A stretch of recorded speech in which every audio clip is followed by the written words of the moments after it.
নমস্কার বন্ধুরা, এই প্রথম যে PSC service commission West Bengal পুরো এক্সামের শিডিউল কিন্তু প্রকাশ করেছে।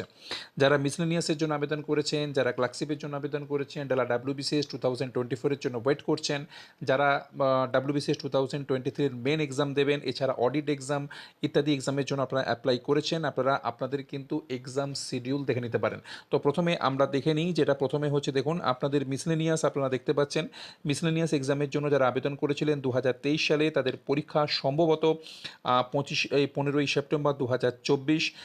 2,54,394 জন আবেদন করেছে। আমরা যদি একটু নিচের দিকে যাই, তাহলে এখানে আমরা দেখতে পাবেন যে ক্লার্কশিপ যে পার্ট 1 এক্সামিনেশন সেটা কিন্তু হওয়ার সম্ভাবনা রয়েছে 16 এবং 17ই নভেম্বর 2024। ডাব্লিউবিসিএস প্রিলিমিনারি 2024-এর এক্সাম খুব সম্ভবত হবে 15ই সেপ্টেম্বর 2024। এছাড়া আপনারা দেখুন ডাব্লিউবিসিএস যারা মেনের জন্য আবেদন করেছিলেন 2023, তাদের পরীক্ষা কিন্তু